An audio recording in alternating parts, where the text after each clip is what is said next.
I don't know. I come from a school which says that Shoemaker Small is beautiful. And Notting Hill Housing Trust, of course, was that.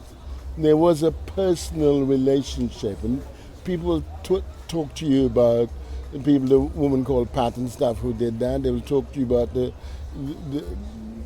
the workers who will come and do the work at your building, that they were all part of something that you knew. But even more than that, that we'd given the rent over these years, over these 40 years, which would be an equivalent of paying your mortgage off somewhere.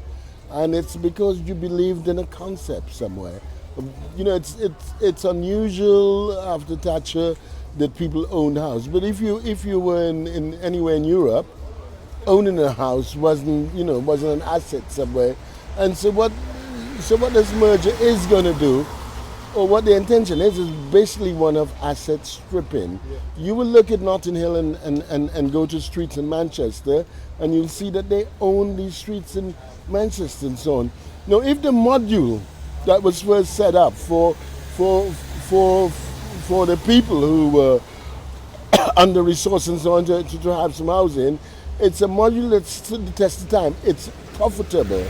It is profitable. That's why it has grown. Now, anyone comes out with some other ways that we can asset strip and so on, we can take this out. That's what you do. That's what you do in sort of private developers space. They put their money in, they take the risk, and they take the profit. But has no, what you do is that you put no money in. You use the module of making it into a sort of a private developmental space, and so we, the tenants, pay for your mistake. I mean, you remember Frankie and Johnny, the housing market, sometime that bubble's going to burst. Where does that leave us? Because we the trust tenants.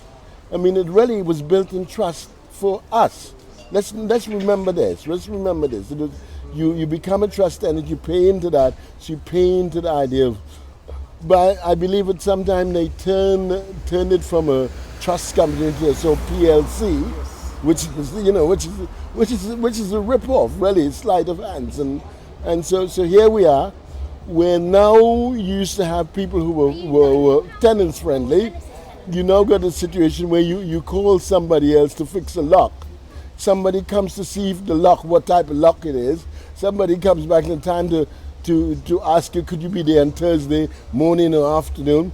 You stay in, somebody comes back and check the lock. There's somebody, so in fact you have like 10, 15, 12, 4, 5 visits to do one piece of work. And somebody comes back and check, has it been done somewhere?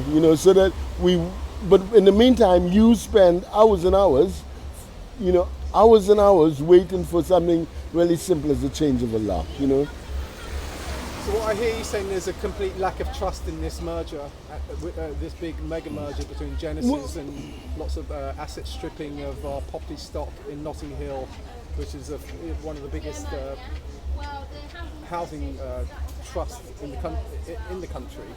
And I hear your concerns about the asset stripping, lack of trust, and it's not called a trust anymore. It's become PLC. A PLC, a big property housing. Mm. Yeah. Listen, what is it that Genesis? What is their reason that Genesis are not into housing anyone except housing for the rich. They're property developers. They're property developers which are developing your property that you have somewhere and excluding you somewhere. They'll exclude you in ways of doubling the rent. And between now and 2020, they find lots and lots and other add-ons that they can do to your rent. Of course, and if you, for instance, is out of work, there's a cap on the amount of rent that you can have. So therefore, you won't be able to pay your rent on that one, and so you'll be out. And so that's a form of social cleansing, and that's the reason that we poor people live in houses in an area that they think that we shouldn't do, and so one way of kicking you out. I remember Books and Kitchen, who did a really incredible job and so on. they have gone, and some other little places who rentees of the housing trust, and so I don't think it brooks well for the future. I think it's a ridiculous and hard rain is going to fall soon on all the tenants, unless you can come together and hope that we can come together and let a mind that says this is the situation, and hope that Kate, who's an old Trotskyite, and they're always the worst because the Marxists understand that more than anything. Turn Marxist neocon. I don't know how we can convince her, but somehow if people come together, we go through the thing of a rent strike, we go through all that, the things that you have to do to say to who think that they own our homes as some asset, that we won't stand for this. I think that's the only possible way that we can reclaim and save the places that we live in, so they couldn't hike the rent, hike that and stuff, and eventually move the mass of the people who live in here. Thank you.